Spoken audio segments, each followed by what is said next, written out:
बिस्मिल्लाहिर्रहमानिर्रहीम अल्लाहुम्मा सल्लि अला मुहम्मदिन व अला आलि मुहम्मद कमा सल्लैता अला इब्राहीम व अला आलि इब्राहीम इन्नका हमीदुम मजीद।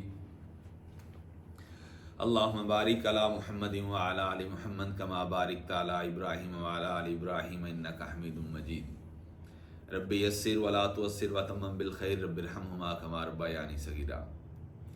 अब्दुर्रऊफ़ जावेद यूट्यूब चैनल की वसातत से तमाम सुनने और देखने वालों को मेरी तरफ से अस्सलाम वालेकुम। एक्साइज एंड टैक्सेशन डिपार्टमेंट में एक्साइज एंड टैक्सेशन इंस्पेक्टर का टेस्ट परसों हो गया है और ये एश्योर रखिएगा कि सीखने का अमल जो है वो कभी भी ज़िंदगी में ख़त्म नहीं होता। लेकिन ये जो सारे एस्पायरेंट्स तैयारी कर रहे होते हैं उनके लिए बहुत इंपॉर्टेंट चीज़ होती है कि वो पेपर देने के बाद रिलैक्स हो जाते हैं। पेपर देने के बाद जो करने वाली चीज़ें हैं वो आपसे डिस्कस करना चाह रहा हूँ, और जिन कैंडिडेट्स को ये चीज़ बिल्कुल कंफर्म है कि उनके 62 प्लस सही हैं तो वो तैयारी शुरू कर दें अपने इंटरव्यू की। नंबर 1। नंबर 2, जिन जिन सीट्स के लिए फर्दर अप्लाई किया हुआ, लाइक असिस्टेंट की सीट है SNGAD के अंदर, वहाँ पे जिन्होंने अप्लाई किया हुआ है उनके रिटर्न एक्साइज का भी अच्छा हो गया है, तो उनके लिए भी ये मेरा मैसेज है कि वो सेम लाइंस पे सेम पोटेंशियल के साथ सेम फ्रीक्वेंसी के साथ अपनी तैयारी को कंटिन्यू रखें। जब तक मकसद आपका एक्साइज एंड टैक्सेशन इंस्पेक्टर का पेपर देना नहीं था, मकसद ये है कि आपके पास एक 16 या 17 ग्रेड की सीट को आपने सिक्योर करना है। जब तक ये प्रोसेसेस कंप्लीट नहीं हो जाते, आपने अपने आप को इजी नहीं रखना, अपने आप को तैयार रखना है सेम पोटेंशियल के साथ, सेम वेवलेंथ के साथ और सेम फ्रीक्वेंसी के साथ। नंबर 1। नंबर 2, सबसे पहले मैं बात करूंगा कि ये जो पेपर अभी जवान दे के आए हैं एक्साइज इंस्पेक्टर का, तो उनको चाहिए था कि ये सारे क्वेश्चंस वो नोट कर लें।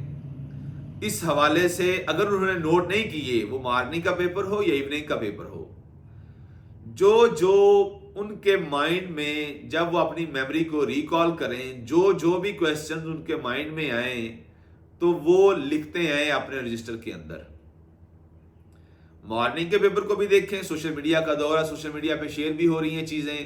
मेरे जैसे और भी बहुत से लोग पेपर के हवाले से सारी डिस्कशंस कर रहे हैं, पेपर को सॉल्व करके अपलोड कर रहे हैं, तो वो ज़रूर आप देखिए। उससे क्या होगा, जब आपने पूरा पेपर नोट कर लिया तो बाज़ औक़ात इस तरह होता है, जब हम तैयारी करते थे तो आपका जो प्रीवियस पेपर होता है, जो आपने पेपर दिया होता है, उसमें से आपके 20 से 25 क्वेश्चन बाज़ औक़ात रिपीट हो जाते हैं।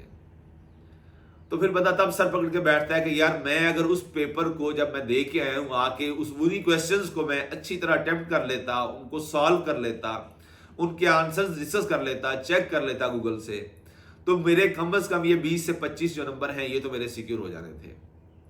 सो पहला पॉइंट ये है, लर्निंग ये ठहरी कि लर्निंग नाकामी को उसी सूरत में हम कह सकते हैं, नाकामी कामयाबी का पहला जीना उसी सूरत में हो सकती है अगर आपने उस प्रोसेस से कुछ लर्न किया है। अगर आपने लर्न नहीं किया तो आप 100 भी आप इस तरह की नाकाम कोशिश कर लें तो वो नाकाम कोशिश ही ठहरेगी, वो एक कामयाबी का पहला जीना साबित नहीं हो सकती। नंबर 1, ये चीज आपको क्लियर हो जानी चाहिए। नंबर 2, अब आपने पेपर दे दिया, आपने पेपर आके चेक भी कर लिया, आपके 62 प्लस आ गए, आपने असिस्टेंट SNGAD के लिए भी अप्लाई किया हुआ है, आपने तहसीलदार और नायब तहसीलदार के लिए भी अप्लाई किया हुआ है, एंड सो ऑन, जो भी सीट्स आती हैं। आप न्यूज़पेपर मत छोड़िए, स्टूडेंट्स रिलैक्स हो जाते हैं, यार एक हफ्ते का भी गैप दे दें, उसके बाद फिर एक नए पोटेंशियल के साथ तैयारी शुरू करेंगे। ये चीज़ें आपके पास नहीं आनी चाहिए, ये जहन में रखिएगा माइंड में किसी भी लिहाज से, क्योंकि हमेशा वही जीतता है जो चलता रहता है, अटैच रहता है, जुड़ा रहता है अपने मकसद से। उसके अलावा मैंने ये कहा था कि अगर आप दुरूद शरीफ को अपना ओढ़ना बिछोना बना लेंगे, मैंने आपसे सिर्फ वही बात शेयर करनी है जो मैंने अपनी ज़ात के ऊपर अप्लाई की है। नेक नीति के साथ आपको शेयर कर रहा हूं, इखलास के साथ शेयर कर रहा हूं। और अल्लाह ने मुझे इसका फायदा दिया। हम पूरे पंजाब में 376 सीट्स के अगेंस्ट हम 21 लोग सिलेक्ट हुए और मेरा ताल्लुक एक हम्बल बैकग्राउंड से था। अल्लाह ने मुझे भी उनके अंदर रख दिया। अब मेरे जो राइवलरी थे, मेरे एडवर्सरी थे, जो मेरे कंपेटिटर्स थे, बड़े बड़े अच्छे उनके एजुकेशन इंस्टीट्यूशंस थे। लॉ का जो प्रोफेशन है वो ऐसा प्रोफेशन है कि वो हमेशा उसमें लैंडलॉर्ड्स किस्म के लोग भी अपने आप को प्रेफर करते हैं कि वो जाएं। उसके अलावा एक अच्छे बैकग्राउंड, अच्छे तालीमी इदारों से पढ़े हुए लोग होते हैं। मैं समझता हूं कि अगर अल्लाह ने उनको मेरे मद्दे मुकाबल ठहराया, अल्लाह ने मुझे फिर फतह से हमदरार किया, तो इसकी सबसे जो बुनियादी वजूहात हैं उसमें एक प्राइमरी वजह यह भी है कि ये दुरूद शरीफ का जो मैं तड़का लगा देता हूं अपनी थोड़ी सी मेहनत को, तो उससे आपकी थोड़ी सी मेहनत को अल्लाह उसमें बरकत डाल देते हैं और फिर आप बड़े बड़े नाम, बड़े बड़े एजुकेशन इंस्टीट्यूशन में पढ़े हुए लोग उनके ऊपर हावी हो जाते हैं। अल्लाह आपको कामयाबी, कामरानी देता है। तो आपके लिए जो मैंने मुनासिब समझा वो मेरा यही मैसेज है कि दुरूद शरीफ को अपना ओढ़ना बिछोना बनाएं। पर्टिकुलरली बिलअमूम आप आम दिनों में भी ये कुलिया चलाएं कि आप सुबह उठ के रात को सोने से पहले चलते फिरते, ड्राइव करते हुए, कोई भी काम करते हुए, या कोई भी मेरी तरह का प्रोफेशनल बनता है तो अपने सिग्नेचर करते हुए। एक हमारे एडिशनल सेशन जज है बहावलपुर के अंदर, तो मैं एक मीटिंग के हवाले से उनके पास गया तो उन्होंने मुझे नसीहत की कि बेटा अल्लाह आपको लंबी जिंदगी दे, इज्जत के साथ रखे। आपको एक नसीहत करता हूं, वो ये है कि आप जब भी साइन करें तो आपकी जुबान पे अल्लाहुम्मा सल्ली वसल्लिम वबारिक वसल्लिम, अल्लाहुम्मा सल्ली वसल्लिम वबारिक वसल्लिम, अल्लाहुम्मा सल्ली वसल्लिम वबारिक वसल्लिम, अगर आपकी जुबान पे जारी रहा तो अल्लाह आपकी मदद फरमाएगा, अल्लाह आपकी हिफाजत फरमाएगा। आपके दस्तखत शुदा लेटर्स पता नहीं कहाँ कहाँ जाते हैं, तो अल्लाह इंशाअल्लाह आप नेक नीति के साथ कर रहे होंगे तो अल्लाह उसमें खैर भी डालेगा, अल्लाह बरकत भी देगा, अल्लाह उसमें आपको इज्जत भी देगा, अल्लाह आपकी हिफाजत भी फरमाएगा। तो बात चीज़ें जो ऑब्वियसली वो गलत भी हो सकती हैं, लेकिन अल्लाह उसमें पर्दे डाल देते हैं, अल्लाह उसमें हमारी हिफाजत फरमाते हैं। ऐसे ही मेरी स्ट्रेटजी ये रही, जब मैं MCQ पर्टिकुलरली पेपर देने जाता हूँ तो दुरूद शरीफ के साथ इन चीज़ों को मैं लेके चलता हूँ। अल्लाह ने मुझे बड़ी इसमें फतह दी है, तो यही इखलास के साथ सदका जारिया समझ के आपके साथ शेयर कर रहा हूँ कि जब भी MCQ टाइप पेपर या इंटरव्यू के प्रोसेस में आप हूँ तो दुरूद शरीफ का विर्द बढ़ा दें। ये ऐसा कुलिया है जो जिसे मैं नुस्खा कीमिया कहता हूँ, जो शायद हर एक को इसकी समझ नहीं आती या हर एक कोई शख्स इसको फॉलो नहीं करता। तो मेरी ये नसीहत है, मेरा मशवरा ये है कि इसको अल्लाह इसमें इखलास पैदा करे, रियाकारी से बचाए। इसमें कोई और गर्ज नहीं, सिर्फ ये है कि हो सकता है जिस अल्लाह ने मुझे कामयाबी दी है आप भी उसमें शामिल हो जाए, इसको अपना के कामयाबी नाकामी को छोड़ दें। ये तो एक दुनियावी मकसद हो गया ना, बीइंग ह्यूमन बीइंग हमारा एक कंसर्न और इंटरेस्ट हो गया।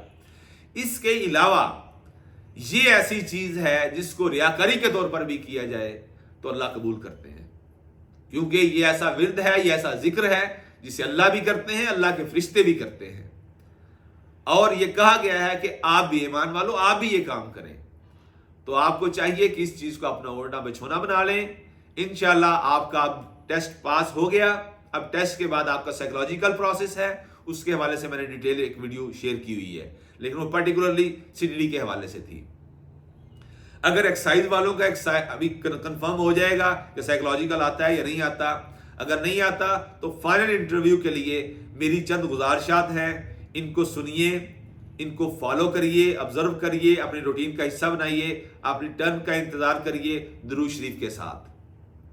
अगर आपने दुरूद शरीफ के साथ अपनी पूरी तनदही के साथ, पूरी आपने कंसंट्रेशन लगा के, डेडिकेशन के साथ आपने चीजों को देख लिया तो नाकामी आपके पास भी नहीं भटकेगी इंशाल्लाह, और कामयाबी आपका मुकद्दर रहेगी, आपके कदम चूमेगी इंशाल्लाह।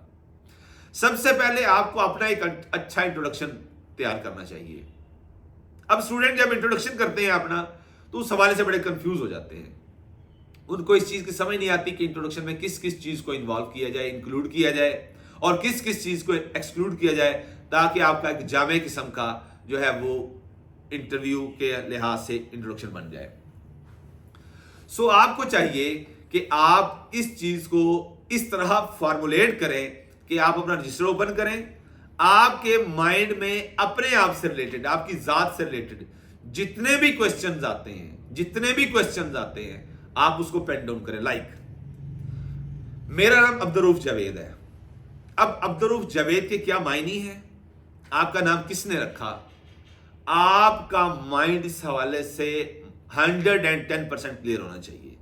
आपके नाम के मायने क्या है, किस जबान का लफ्ज है ये, आपका नाम किसने रखा, इस हवाले से कोई हिस्टोरिकल एसोसिएशन है आपके नाम के साथ, वो आपको याद होनी चाहिए, क्लियर होनी चाहिए। इस पे आज ही रिसर्च शुरू कर दें और वंस एंड फॉर ऑल एक दफा आपने इस पे रिसर्च कर ली कि मेरे नाम के लघवी मानी क्या है, मेरा नाम किस जबान का लफ्ज है, मेरे नाम के साथ कोई हिस्टोरिकल एसोसिएशन है, किसी बहुत बड़े आदमी के साथ एसोसिएशन जो उसके कोई कार है नुमाया उसने सर अंजाम दिए हूं, वो अगर हैं तो आपको फिंगर टिप्स पे पता होना चाहिए, ये क्लियर हो जानी चाहिए चीज।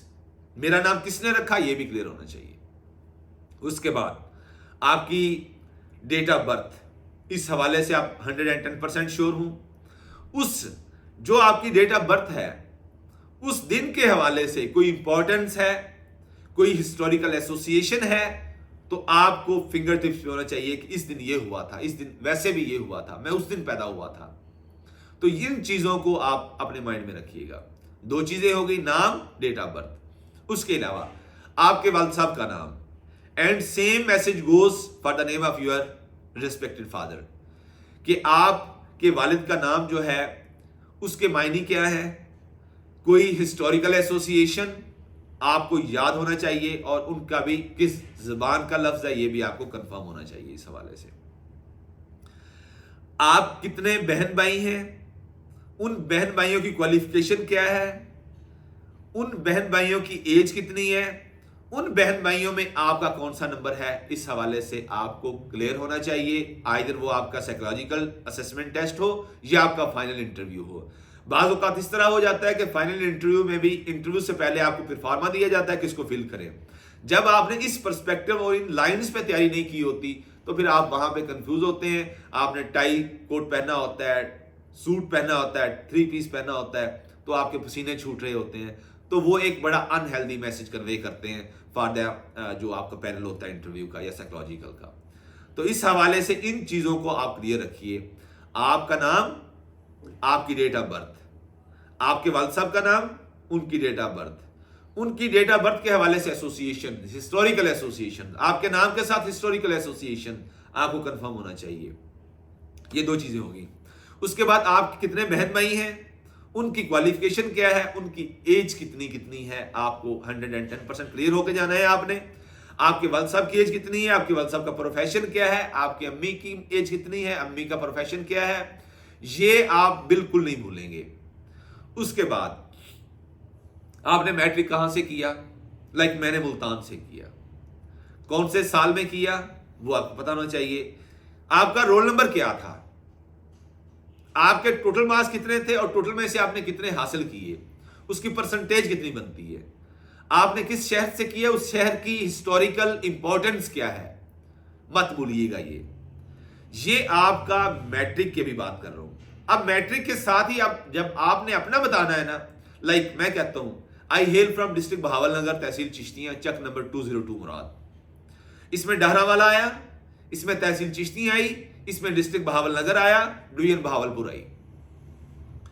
अब आपको सबसे पहले आपके विलेज का नाम 202 मुराद क्यों है, इसकी हिस्टोरिकल इंपॉर्टेंस क्या है, किसने 202 मुराद इसका नाम रखा, मुराद से क्या मतलब है, 202 से मतलब क्या है, गोरे की उस टाइम क्या स्कीम थी कि विलेजेस को उसने इस तरह डिवाइड किया था, मुराद क्या केनाल है या कुछ और चीज है, क्यों इन विलेजेस को मुराद के साथ एसोसिएट किया गया, कब इनके नाम दिए गए, इस हवाले से आपको मोर देन 100% क्लैरिटी होनी चाहिए in your concept regarding your local area.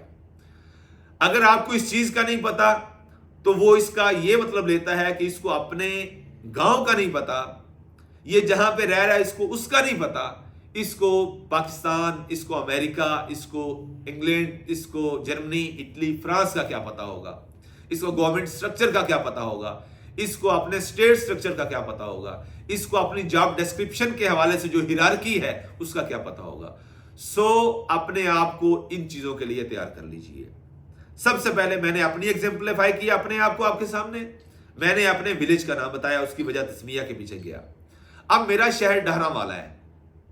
डहरावाला को डहरावाला क्यों कहते हैं? आप अगर गोजरा से हैं तो गोजरा को गोजरा क्यों कहते हैं? आप हासिलपुर से हैं, आप मंडी बहाउद्दीन से हैं, आप गुजरात से हैं, आप टोबा टेक सिंह से हैं, तो टोबा टेक सिंह को, मंडी बहाउद्दीन को, गुजरात को गुजरात, टोबा टेक सिंह, मंडी बहाउद्दीन या हासिलपुर क्यों कहते हैं? आपसे ज्यादा कोई ना जाने कि इसको ऐसा क्यों कहते हैं। ये इस हवाले से कोई अगर हिस्टोरिकल एसोसिएशन है आपके शहर की, कोई हिस्टोरिकल इंपॉर्टेंस है, तो वो आपको 110% क्लियर होनी चाहिए। उसके अलावा आपके गांव के अंदर, आपके शहर के अंदर, अगर आपके गांव के अंदर या आपके शहर के अंदर अगर कोई किसी किस्म की ऐसी कोई शख्सियत गुजरी है, तो आप हर लिहाज से उसकी इंपॉर्टेंस की जितनी भी डिटेल है वो आपको पता होना चाहिए। लाइक भावलपुर की बात करें तो नवाब सर सादिक खान पंजम अब्बासी साहब जो हैं, उनकी इंपॉर्टेंस ये है कि वो इस रियासत भावलपुर के मालिक थे। उनके पाकिस्तान के ऊपर क्या क्या एहसानात हैं, उनकी डेट ऑफ बर्थ क्या है, उनको ग्लोरीफाई करने के लिए उनकी जिंदगी के इवेंट्स आपको पता होना चाहिए। उन इवेंट्स के बाद आप ये देखें कि उन्होंने पाकिस्तान के लिए क्या किया, पाकिस्तान में बहावलपुर को उन्होंने कब मर्ज करने के लिए जो स्टेप्स उठाए, पाकिस्तान जब बना तो उनकी क्या क्या खिदमात हैं, उनके कितने बच्चे हैं, उनके लीगल हेयर्स कितने हैं, ये सारी चीजें, और उन्होंने बहावलपुर रियासत को खूबसूरत बनाने के लिए क्या क्या स्टेप्स किए जो उस दौर में उनकी जहानत का, उनकी मतानत का, उनकी लियाकत का मुंह बोलता सबूत नजर आए।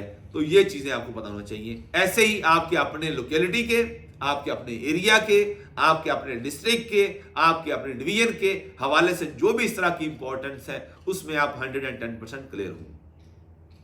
ये चीज हो गई।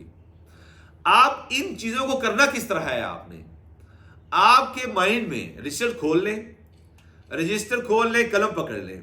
आपके माइंड में आपके अपने बारे में, आपके एजुकेशन इंस्टीट्यूशंस के बारे में, आपके टोटल मार्क्स के हवाले से, आपके बोर्ड के हवाले से, आपकी यूनिवर्सिटी के हवाले से, आपकी परसेंटेज के हवाले से, आपने जिस शहर से किया है मैट्रिक या एफएससी या बीएससी या बीए या बीएससी, आपको उस शहर के हवाले से जो भी क्वेश्चंस आपके माइंड में आते हैं आप वो मेंशन करिए। नीचे 3 या 4 लाइनों का स्पेस छोड़ दें।